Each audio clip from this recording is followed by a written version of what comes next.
샬롬. 오늘도 주님과 동행하며 주 안에서 행복한 하루, 행복한 한 주, 쭉 행복한 인생이 되어지기를 축복합니다. 자, 우리는 계속해서 통성경 길라잡이 과정을 계속 강의하도록 하겠습니다. 이제 우리가 챕터가 바뀌는데 우리가 이제 이 성경을 통으로 볼 때 7대륙으로 구분하지 않았습니까? 그래서 첫 번째 트랙 모세 오경은 이제 끝났고 오늘부터는 두 번째 트랙 왕정 500년이 시작되는데 왕정 500년의 핵심은 선지자와 왕의 대립과 또는 협력 속에서 경영된 제사장 나라다. 요 설명을 한번 읽어보면서 여러분들이 잘 이해하면 도움이 되겠습니다. 왕정 500년은 제사장 나라를 두고 왕과 선지자들이 대립하고 협력하는 분위기다. 하나님께서는 이스라엘이 왕에 의한 통치가 아닌 제사장 나라의 사명을 감당하는 민족이 되기를 원하셨습니다. 그런데 이스라엘 백성이 약속의 땅 가나안에 정착해 살면서 다른 나라 이방 나라들처럼 왕이 이스라엘을 통치해 줄 것을 요구하고 나선 것입니다. 사무엘상 8장에서 백성들의 왕정 요구로 시작된 왕정 500년 역사는 모세 오경과 분위기가 확연하게 바뀌게 됩니다. 이스라엘은 이렇게 요구합니다. 우리에게 왕을 주어 우리를 다스리게 하라 했을 때에 사무엘이 그것을 기뻐하지 아니하여 여호와께 기도하며 여호와께서 사무엘에게 이르시되 백성이 네게 한 말을 다 들으라. 이는 그들이 너를 버림이 아니요 나를 버려 자기들의 왕이 되지 못하게 함이니라.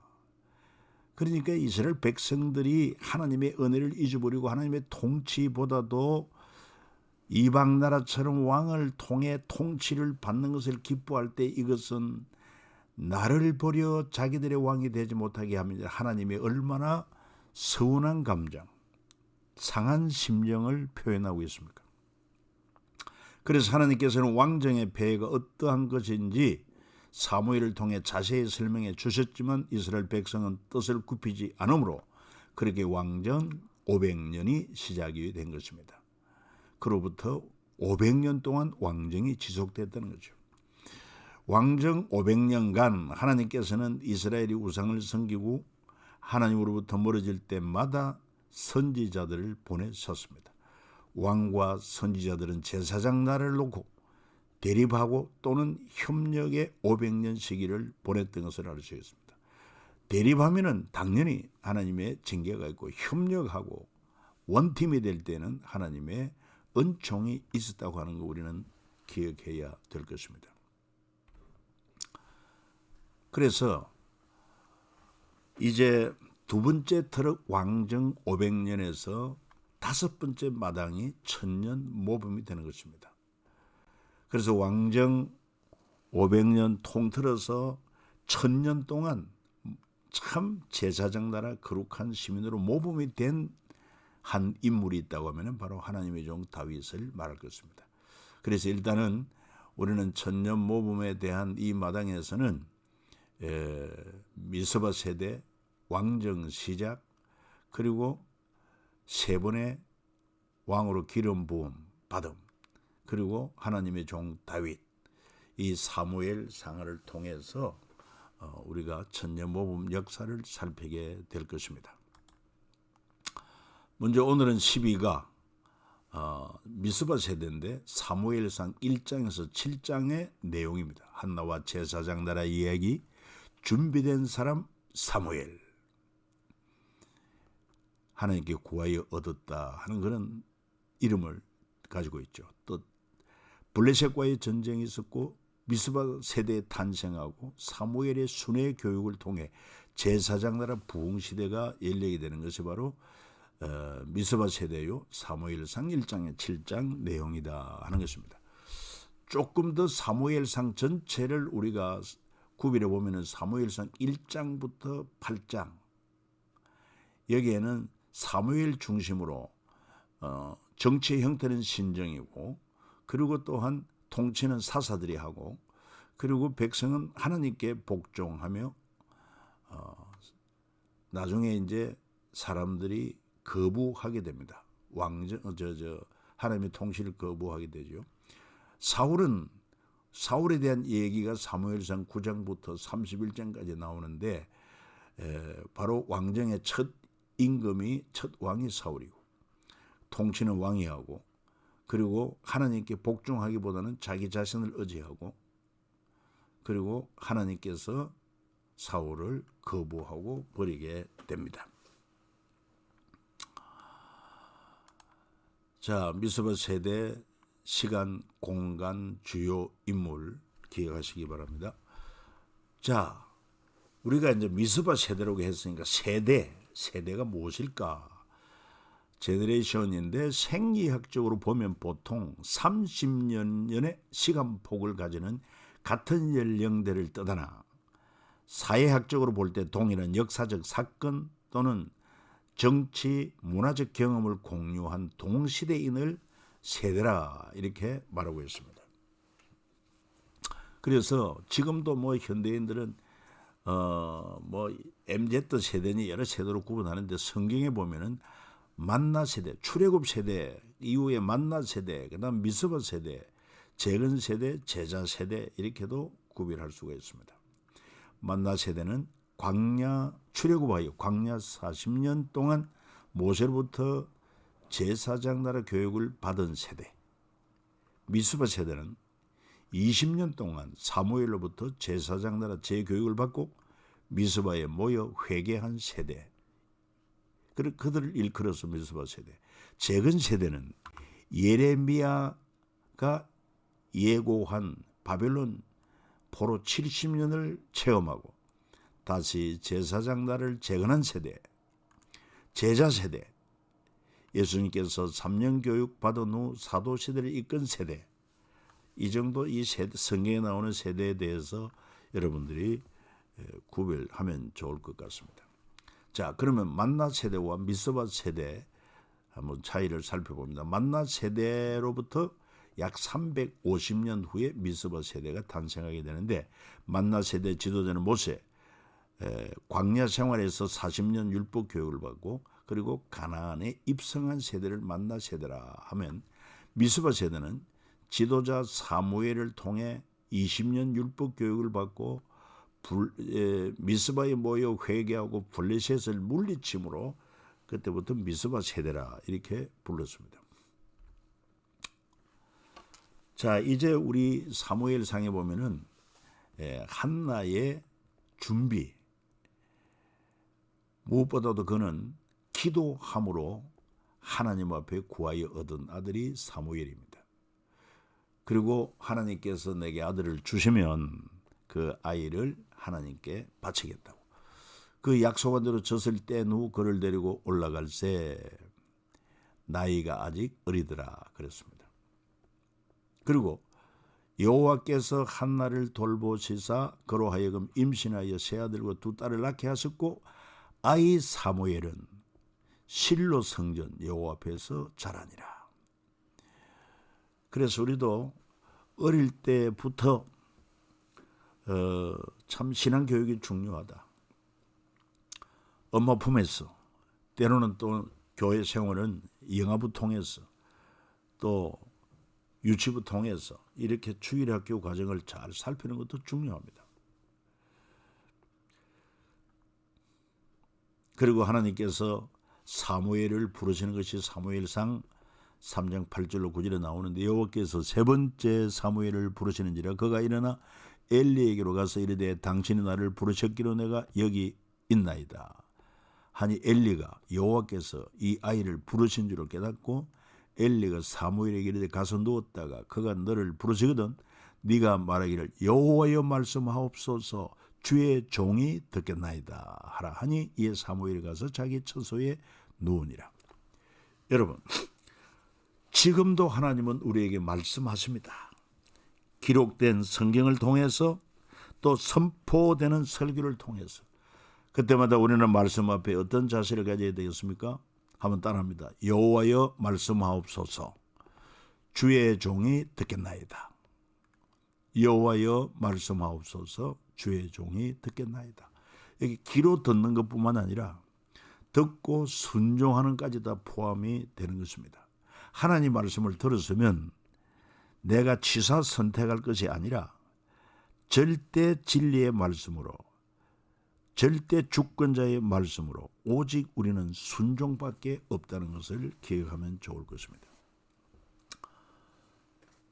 그런데 당시 제사장 엘리 제사장의 두 아들 홈니 비느하스는 이들도 역시 제사장으로서 하나님의 성막에서 섬기는 자로 있으면서 어떤 존재냐, 어떤 인물이냐, 행실이 불량하고 여호와를 알지 못하였고 하나님의 제물을 탈취하여 제사를 더럽히며 심지어 해막문에서 수종드는 여인과 동침을 하여 하나님 목전에서 악을 행하였더라. 얼마나 큰 죄악인지 모릅니다. 행실이 불량한 것은 여호와를 알지 못했기 때문이고 또 여호와를 알지 못하고 법도를 알지 못하니 하나님의 제물을 탈취하고 제사를 더럽히고 그리고 하나님의 존재를 믿지 않기 때문에 그 거룩한 해막문, 성막문 여기에 수종드는 여인과 동침을 했다. 하나님 목전에서 악을 행한 것이다. 그래서 하나님께서 저들을 죽이시기로 하시고 하나님 말씀하시기를 한번 읽어봅니다. 하나님을 존중히 여기는 자를 하나님께서도 존중히 여기시나 하나님을 멸시하는 자는 하나님께서도 경멸하리라고 하셨다. 얼마나 중요한 메시지입니까? 우리 삶 속에서 정말 하나님을 사랑하고 그 말씀을 사모하며 또 읽고 묵상하고 힘을 다해 뜻을 다해 순종해 나가는 것이 진정 하나님을 존중히 여기는 자입니다. 그런 자를 하나님께서 존중히 여겨주시고 반대로 하나님을 멸시하는 자는 하나님께서도 경멸한다. 하나님을 멸시한 대표적인 인물이 바로 홈니와 비느하스. 직책으로는 거룩한 제사장이라고 하면서도 여러분 그 행위는 그 삶은 전혀 거룩한 직분과 어울리지 않는 악인들이었다. 악행을 행하는 자들이었다. 그래서 결과적으로 어떤 일이 벌어지느냐 하면은 블레셋의 침략을 받습니다. 블레셋 침략을 받아서 이스라엘과 블레셋이 에벤에셀에서 크게 싸웁니다.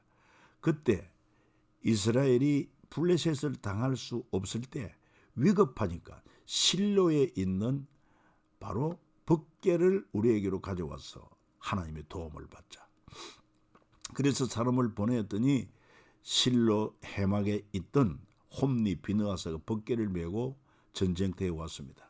힘을 얻는 것 같지만은 그러나 블레셋과의 전투에서 패배하고 홈니 비느하스가 하나님 말씀하셨지 않습니까? 그들을 죽이기로 하십니다. 그래서 결국 여기에 갔다가 홈니 비느하스는 죽임을 당하고 벅게는 빼앗겨서 아스돗으로 옮겨지고 이 두 전쟁에 패하고 두 아들이 죽었다고 하는 소식이 실로에 전해지자 늙은 엘리 제사장도 뒤로 넘어져 목베가 부러져 죽고 그런 불상사. 그래서 이가봇이라고 하는 하나님의 영광이 떠났다 하는 그 말이 여기에서 나오게 된 것입니다. 하나님은 살아계십니다. 그리고 우리의 모든 마음의 생각과 그리고 입술의 모든 말과 우리 모든 행위를 주님은 감찰하면서 누가 과연 나를 존중히 여기고 나를 사랑하는지 하나님 지켜보십니다. 하나님을 사랑하는 것, 주님을 사랑하는 뭡니까? 나를 사랑하는 자는 내 계명을 가지고 지키는 자라야 나를 사랑하는 자니 나를 사랑하는 자는 내 아버지께 사랑받고 나도 그를 사랑하여 그에게 나를 나타내리라. 요한복음 14장 21절 말씀이죠. 그래서 벅게는 빼앗겼지만 하나님은 살아 계십니다. 그 다곤 신전에 벅게를 안치했지만은 자고 나니까 다곤 신전이 넘어져서 그 다음에 또 세웠더니 넘어지고 목이 부러지고 이런 병고가 일어났을 때 이게 이스라엘의 여호와의 법궤 때문이 아니냐. 가드로 보내보자. 가드에 왔더니 독종이 발생해가지고 사람들이 아우성입니다. 이 법궤 때문에 우리가 죽게 되었다. 그러면 에글론에 보내서 다시 한번 테스트하자 했을 때 에글론 사람들이 결사 반대함으로 결국은 베스메스로 보냅니다. 그래서 법궤가 다시 이스라엘 땅으로 돌아오게 됩니다. 여기서 보여주는 것은 형식적인 제사장 직무를 감당했던 홈리 비느하스, 심지어 그 엘리 제사장까지 죽임을 당하고 법궤는 빼앗겼지만 전쟁에 패했지만 하나님의 임재를 상징하는 법궤, 그 하나님의 임재는 여전합니다. 살아계신 하나님의 역사하심으로 말미암아 결국 블레셋 사람들이 법궤를 다시 이스라엘로 돌려보내야 했다 하는 것도 기억하면, 사무엘 시대 총정리를 하면은 제사장 나라의 꿈 실현하는 시기였다. 여러분, 하나님이 설계하신 제사장 나라는 행복한 나라라고 말할 수 있습니다. 이유는 뭐냐? 첫째, 정치 사회적으로 뇌물 없는 권력과 공정한 재판이 이루어졌기 때문에 그렇습니다. 사무엘이 그렇게 살았어요. 그렇게 지도를 했어요. 백성들이 인정하지 않습니까? 나는 그 백성들이 인정을 합니다. 예. 그들이 이르되 당신이 우리를 속이지 아니하였고 압제하지 아니하였고 누구의 손에서는 아무것도 빼앗은 것이 없나이다. 참 이런 지도자. 이제 우리 총선을 앞두고 있습니다마는 정말 내가 선호하는 사람이 아니라 진정 나라의 미래와 민족을 위해서, 국민을 위해서 일할 수 있는 신실한 사람을 우리가 세워야 될 것입니다. 경제적으로 묵은 곡식을 먹다가 새 곡식으로 바꾸어지는, 그러니까 기근이 없습니다. 풍부합니다. 너희는 오래 두었던 묵은 곡식을 먹다가 새 곡식으로 말미암아 묵은 곡식을 치우게 될 것이다. 그리고 주변과 평화가 있기 때문에 약탈당하지 않습니다. 전에 사사시대는 어땠습니까?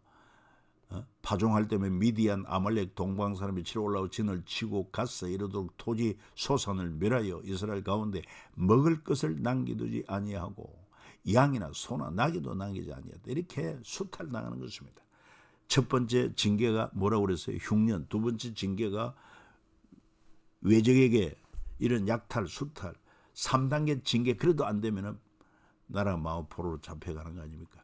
그 다음에 국방적으로도 5이 100을 쫓고 100이 10,000을 쫓도록 하나님이 함께해 주십니다. 실제적으로 증거가 나오지 않습니까? 이스라엘 자손이 미스바에 모였다 함을 블레셋 사람이 듣고 그들의 방백들이 이스라엘을 치러 올라온지라. 이스라엘 자손들이 듣고 블레셋 사람을 두려워하여 이스라엘 자손이 사무엘에게 이르되 당신은 우리를 위하여 우리 하나님 여호와께 치지 말고 부르짖어 우리를 블레셋 사람들의 손에 구원하게 하소서 하니, 결국 하나님께서 초자연적으로 역사함으로 말미암아 블레셋 사람들은 굴복하고 다시는 이스라엘 지역 안에 들어오지 못하였으며 여호와의 손이 사무엘 사는 날 동안에 블레셋 사람을 막으셨다. 이게 바로 믿음인 것입니다. 보이지 않는 하나님을 보이는 것처럼 믿고 그분과 함께 동거 동행 동력의 삶을 사는 것이 진정한 신앙생활 아닙니까? 자, 우리는 다시 한번 제사장 나라의 국방에 대해서 예를 들어 5명이 100을 쫓는다. 100이 10,000을 쫓는다. 이런 역사를 실제로 성경에 찾아볼 수 있어요. 하나님이 약속되지 않습니까? 너희 5이 100을 쫓고 너희 100이 10,000을 쫓으니 너희 대적들이 너희 앞에서 칼에 엎드러질 것이며 내가 너희를 돌보아 너희를 번성하게 하고 너희를 장대하게 할 것이며 내가 너희와 함께 내 언약을 이행하리라고. 여호수아 시대 때 그랬죠. 여호와께서 모세에 말씀하신 대로 온 땅을 점령합니다.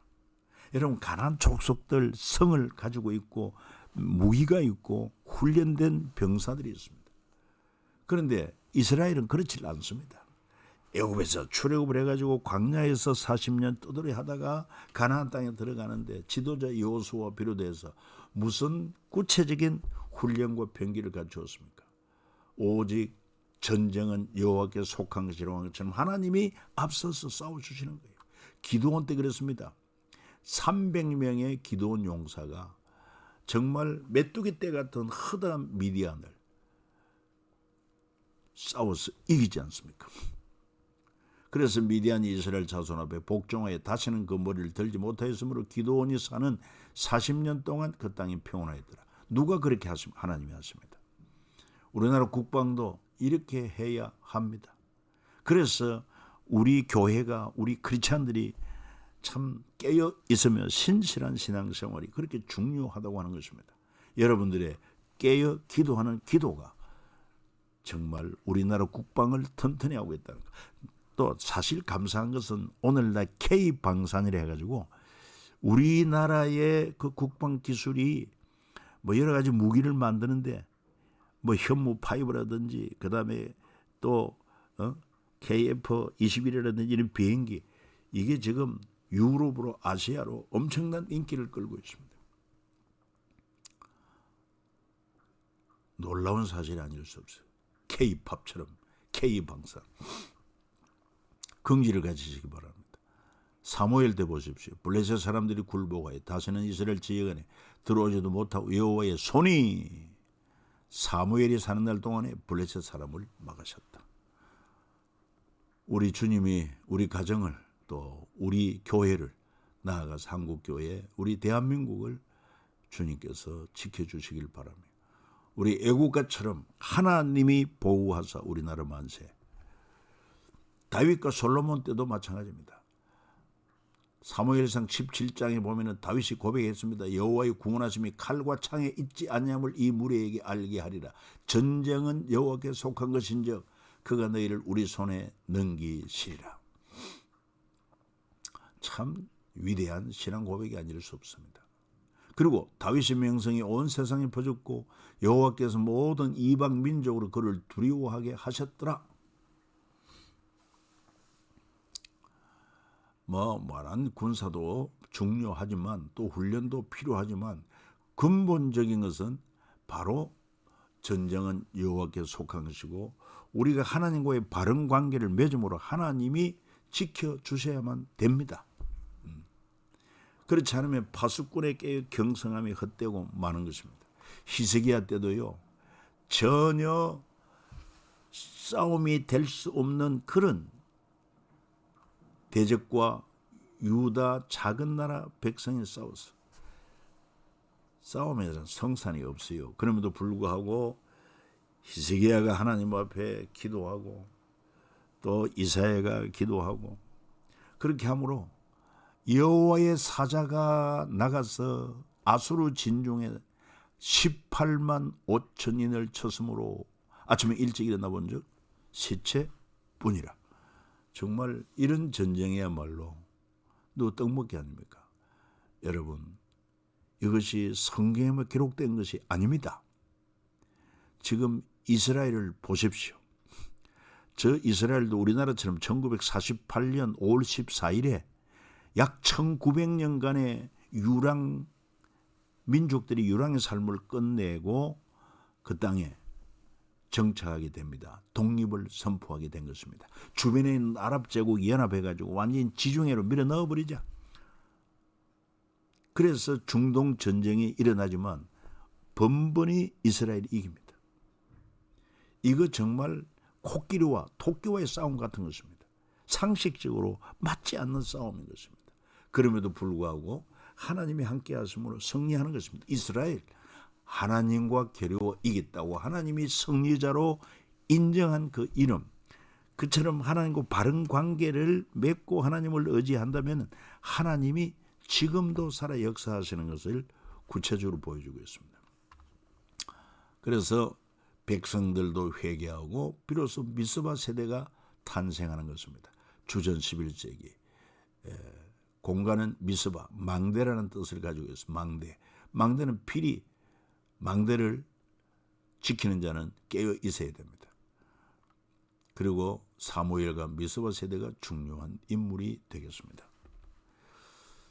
자, 사무엘상 7장 3절에서 한번 쭉 읽어볼 필요가 있습니다. 사무엘이 이스라엘 온 족속에게 말하여 이르되 만일 너희가 전심으로 여호와께 돌아오려거든 이방신들과 아스타롯을 다 이 우상입니다. 너희 중에서 제거하고 너희 마음을 여호와께로 향하여 그만을 섬기라. 그리하면 너희를 블레셋 사람의 손에서 건져 내시리라. 이에 이스라엘 자손이 바알들과 아스타롯을 제거하고 여호와만 섬기니라. 참 사는 길입니다. 이어서 사무엘이 이르되 온 이스라엘은 미스바로 모이라. 내가 너희를 위하여 여호와께 기도하리라 하매 그들이 미스바에 모여 물을 길어 여호와 앞에 붓고 그날 종일 금식하고 거기서 이르되 우리가 여호와께 범죄하였나 아니라 사무엘이 미스바에서 이스라엘 자손을 다스리니라. 그래서 참 모든 민족을 위한 제사장 나라의 향기가 나타나게 되는 것입니다. 그 제사장 나라의 향기는 어떻게 나타나느냐? 바로 5대 제사, 제사장 나라로서 바른 제사가 있고 절기로서 또한 6월절, 초막절, 7.7절 같은 절기를 하나님 앞에 지켜 감사하고 또 명절, 안식일, 안식년, 신년을 지킴으로 하나님의 용서가 있고 이웃과 나눔이 있고 민족과 평화가 있는 이 제사장 나라의 향기가 퍼져나가게 되는 것입니다. 우리는 지금까지 공부한 것을 통해서 지난 룻기서를 통해서는 작은 마을 베들레헴의 제사장 나라 성공 이야기, 보아서 제사장 나라, 이것은 베들레헴의 한 부분적인 제사장 나라 성공 이야기라면은 사무엘 전체는 온 이스라엘의 제사장 나라 성공 이야기로 사무엘 제사장 나라다. 그게 바로 사무엘서를 통해서 더욱더 제사장 나라 향기가 드러나게 되었다 하는 것을 보여주고 있습니다.